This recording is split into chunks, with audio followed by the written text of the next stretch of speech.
नमस्कार विद्यार्थी मित्रांनो, आपलं प्रथम सत्र संपून दिवाळीची सुट्टीसुद्धा संपलेली आहे आणि आता आपल्या द्वितीय सत्राला सुरुवात झालेली आहे. तर द्वितीय सत्र जेव्हा आपलं सुरू झालं तेव्हा आपले प्रथम सत्राचे तुम्हाला पेपर सोडवायला दिले होते. ते पेपर तुम्ही सोडवले असतीलच, नक्कीच चांगल्या पद्धतीने सोडवले असतील.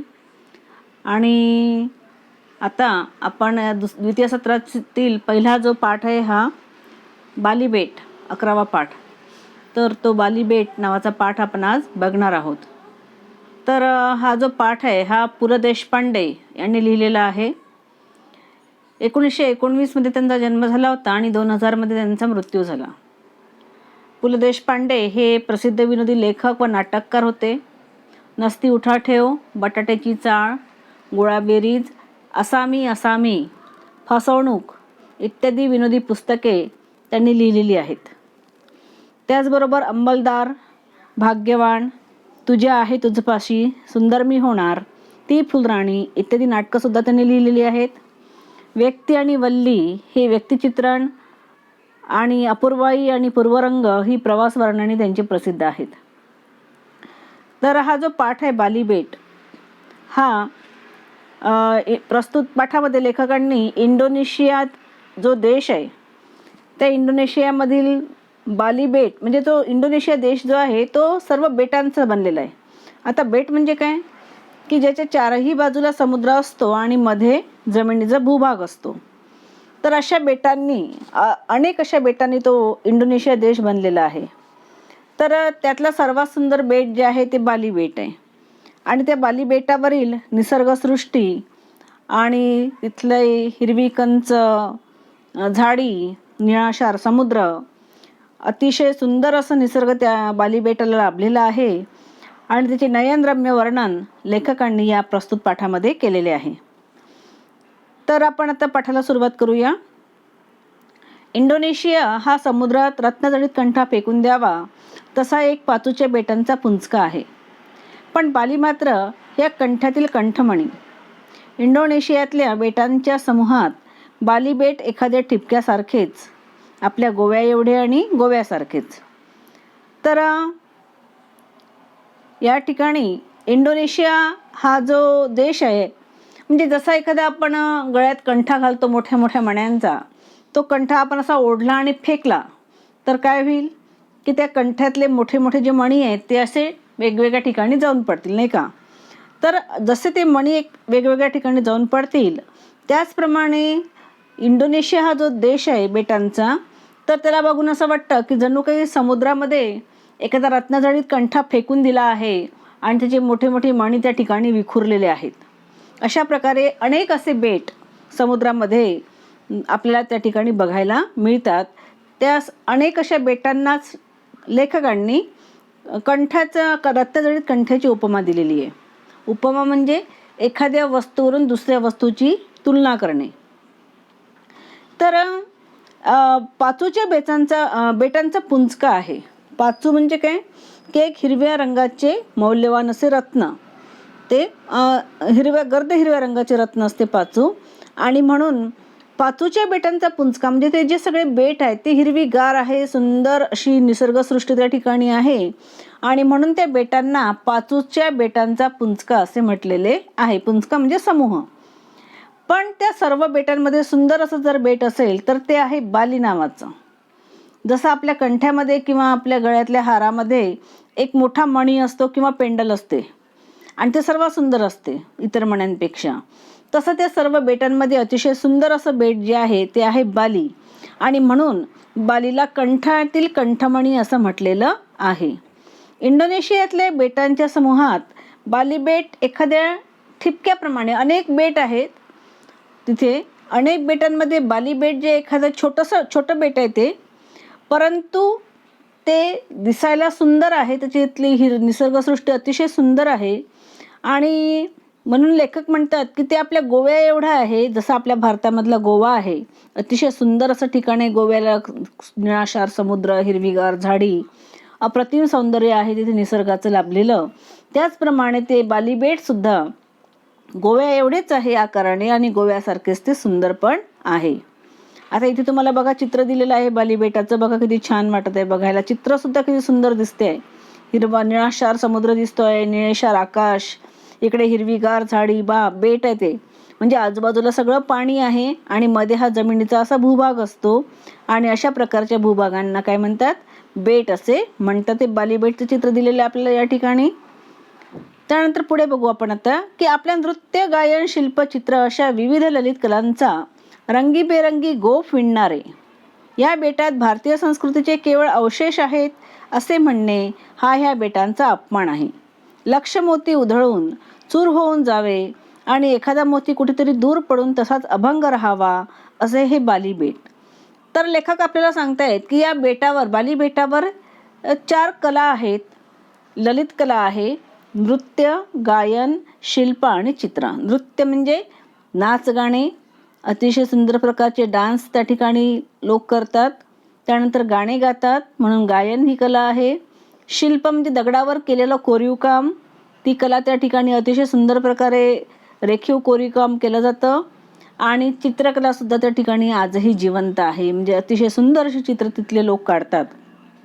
अशा ह्या 4 ललित कलांचा रंगीबेरंगी गोफ त्या बाली बेटावर विणला जातो. म्हणजे काय, 4ही कला त्या ठिकाणी प्रकर्षाने आपल्याला दिसून येतात.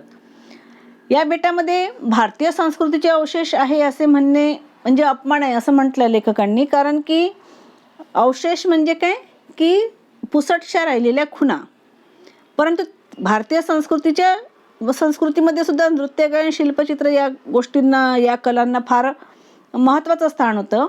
परंतु आज एवढं स्थान भारतीय संस्कृतीत जरी राहिलेलं नसेल तरी त्या बाली बेटावर मात्र त्या 4ही कला आज मोठ्या प्रमाणात, विशेष प्रमाणात उपलब्ध आहे. आणि जसं लक्षावधी मोती आपल्याकडे आणि ते उंच आपण फेकले आणि जेव्हा ते खाली पडतील तेव्हा सगळे फुटले, चुरा झाला त्यांचा.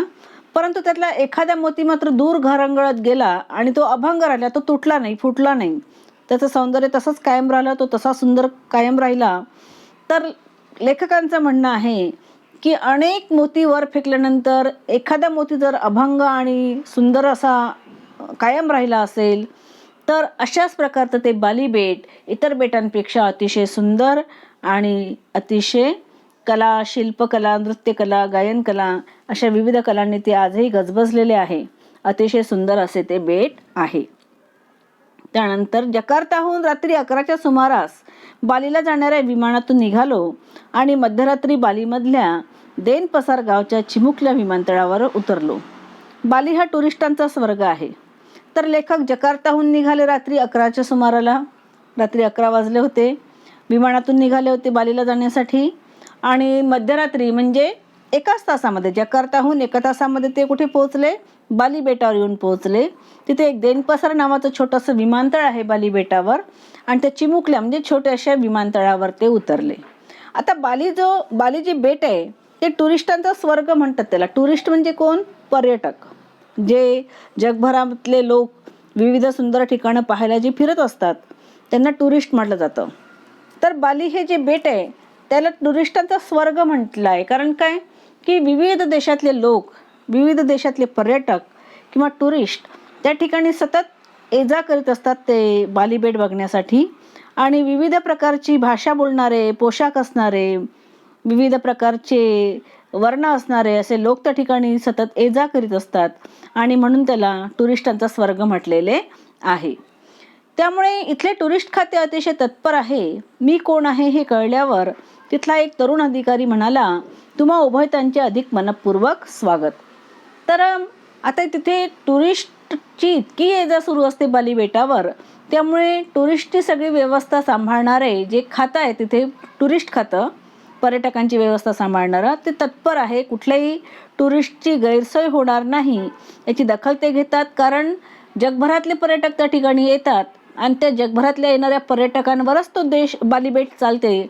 त्याच्या बाली बेटाचे सगळे व्यवहार त्या येणाऱ्या पर्यटकांवर आधारित असतात आणि म्हणून पर्यटकाची उत्तम व्यवस्था त्या ठिकाणी ठेवली जाते आणि त्यामुळे तिथलं टुरिस्ट खातं हे अतिशय तत्पर आहे. म्हणजे तत्पर म्हणजे कुठल्याही प्रकारची दिरंगाई ते करत नाही, गैरसोय होणार नाही याची ती काळजी घेते. तर जेव्हा लेखक त्या ठिकाणी गेले तेव्हा त्यांना कळलं की लेखक हे भारतातले अतिशय उत्तम दर्जाचे असे लेखक आहे हे कळल्याबरोबर तिथला एक तरुण अधिकारी लेखकांना म्हणाला की तुम्हा उभयतांचं अधिक मनपूर्वक स्वागत आहे. उभयतांचं म्हणजे कुणाचं? लेखकांचं आणि त्यांच्या पत्नीचं त्या तरुण अधिकाऱ्याने मनापासून स्वागत केले. त्यानंतर आता मध्यरात्रीची वेळ, किर्रा जंगलातून आमची मोटार समोरचा वळणदार रस्ता काटत निघाली होती. भोवती माडांच्या राया, मधूनच झापांची छपरे असलेल्या झोपड्यांचा पुंचका मोटारीच्या दिव्यांच्या प्रकाशात दिसून नाहीसा होई. माझ्या शेजारी बसलेल्या अमेरिकन म्हातारीने तेवढ्यात हाऊ वंडरफुल म्हणायला सुरुवात केली होती. तर मध्यरात्रीची वेळ होती, 12 वाजून गेले होते रात्रीचे, आणि सभोवताली किर्र दाट जंगल होतं. किर्र म्हणजे दाट. त्या दाट जंगलातून लेखकांची मोटर, ज्या मोटारीतून ते जाणार होते, तर त्यांच्या ज्या ठिकाणी त्यांना थांबायचं होतं त्या ठिकाणी पोहोचण्यासाठी एक मोटार होती, आणि त्या मोटारातून वळणदार रस्ता काटत वळणदार रस्त्याने ती मोटार निघाली होती. आता दोन्ही बाजूला माडाची उंच झाडं होती. अनेक झाडांचा समूह, ज्याला राई म्हणतात. तुम्हाला माहीत आहे की आंब्याची 10-15 झाडं असतील तर त्याला आमराई म्हणतो आपण. त्याचप्रमाणे माडांच्या अनेक झाडांचे समूह आजूबाजूला होते रस्त्याच्या, म्हणून त्याला माडांच्या राया म्हटलेलं आहे. आणि त्या माडाच्या उंच झाडांना मोठमोठाली पानं असतात. त्या झापांची छप्र घरावर करतात तिथले लोक. छप्पर जो असतं ना घरावर आपल्या, तर त्या माडाच्या झापांचंच बनवलेलं असतं. आणि म्हणूनच अशाच प्रकारच्या माडाच्या झापांची छपरे असलेल्या झोपड्यांचा पुंचका मोटारीच्या दिव्यांच्या प्रकाशात दिसून नाहीसा होत होता. म्हणजे मोटारीचा प्रकाश जो लाईटचा पडत होता, आजूबाजूला झोपड्यांचे समूह होते, आणि जेव्हा जेव्हा प्रकाश मोटारीचा त्या समूहांवर, झोपड्यांवर पडायचा, तेव्हा त्या झोपड्या दिसायच्या, आणि मोटर पुढे गेली, काळोख झाला की त्या झोपड्या नाहीशा व्हायच्या. आणि म्हणून मग लेखकांच्या बाजूला एक शेजारी अमेरिकन म्हातारी बसलेली होती. ते सौंदर्य, रात्रीच्या ते झोपड्यांचं सौंदर्य बघून ती हाऊ वंडरफुल म्हणून तिने उद्गार तोंडातून काढले. तर एखाद्या रहस्यमय कादंबरीच्या पहिल्या पानातून जावे तसे सुमारे तास-दीड तास त्या किर्र झाडीतून वाट काढत आमची मोटार सागर बीच हॉटेलच्या टुमदार बंगलीपुढे आली, आणि तिथल्या तरुण बाली सुंदरीने आमचे स्वागत केले. तर अशा प्रकारे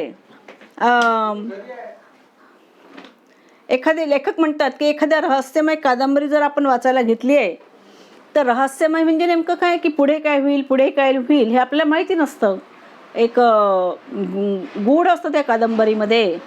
तर लेखक म्हणतात की जेव्हा आम्ही त्या रस्त्याने जात होतो, म्हणजे दोन्ही बाजूला दाट जंगल होतं, वळणदार रस्ता होता, आणि किर्र अंधार होता. जेव्हा जेव्हा गाडीचा प्रकाश झोपड्यांवर पडायचा तेव्हाच त्या झोपड्या दिसायच्या, आजूबाजूला काय आहे ते दिसायचं, आणि पुन्हा अंधारात गुडूप व्हायचं. म्हणून लेखक म्हणतात की मला असं वाटत होतं रस्त्याने जाताना की जणू काही मी एखादी रहस्यमय कादंबरीच्या पहिले पान वाचत आहे, त्या पहिल्या पानातून मी जात आहे. आणि अशा प्रकारे तास ते दीड तास आम्ही त्या किर्र झाडीतून वाट काढत प्रवास केला, आणि शेवटी आमची मोटार सागर बीच हॉटेलच्या टुमदार बंगलीपुढे आली. ज्या ठिकाणी लेखक थांबणार होते त्या ठिकाणाचं नाव होतं सागर बीच हॉटेल. ते हॉटेल जे होतं ते टुमदार म्हणजे छोटंसं छान आणि सुंदर असं तो बंगलाच होता छोटासा. आणि जेव्हा लेखक त्या ठिकाणी पोहोचले, तिथल्या तरुण बाली सुंदरीने आमचे स्वागत केले. रात्रीचा 1:30-2चा सुमार असेल, पण ती तरुणी आणि स्वागत विभागातले ते चपल तरुण चेहऱ्यावर जागरणाचा यातकिंचितही ताण न दाखवता स्वागत करत होते. ह्या बेटात घड्याळ नावाची गोष्ट नाही हे लगेच लक्षात आले. त्यांनी आम्हा प्रवाशांच्या नेमलेल्या खोल्या दाखवून दिल्या. 5 मिनिटाचाच बाली बेटाने माझे घोरणे ऐकायला सुरुवात केली. तर लेखक म्हणतात की 1:30-2 वाजले होते रात्रीचे जेव्हा आम्ही त्या बंगल्यावर सागर बीच हॉटेलमध्ये पोहोचलो. परंतु एवढ्या रात्रीसुद्धा तिथे एक तरुणी आणि स्वागत विभागातले चपल तरुण होते. त्यांनी तेवढ्याच उत्साहाने आमचं स्वागत केलं एवढ्या रात्रीला. म्हणजे रात्रीचे 1:30-2 वाजले तरीही त्यांच्या चेहऱ्यावर कुठला ताण दिसत नव्हता, आळस दिसत नव्हता, थकवा दिसत नव्हता. आणि लगेचच लेखकाच्या लक्षात आलं की निश्चितच या लोकांना रात्रीचे 1:30-2 वाजले हे कळलंच नाही आहे, म्हणजे या बेटामध्ये घड्याळ नावाची गोष्टच नाही हे लगेच लेखकांनी ओळखलं. कारण माहिती आहे का, दिवसभर आपण जेव्हा काम करतो तेव्हा रात्री आपल्याला थकवा येतो. आपण घड्याळाकडे बघतो, बापरे 8 वाजले, 9 वाजले, 10 वाजले, 11 वाजले, 12 तर खूप झाले आपल्यासाठी, 1 तर त्याहीपेक्षा अधिक झाला. म्हणजे जास्तीत जास्त आपण 10 वाजेपर्यंत जागा फ्रेश राहू शकतो रात्रीला. पुढे आपण मग कंटाळून जातो, थकवा येतो, जागावं लागलं तरी आपल्या चेहऱ्यावर ताण दिसून येतो, कारण की आपण वेळ कुठे बघत असतो? घड्याळामध्ये.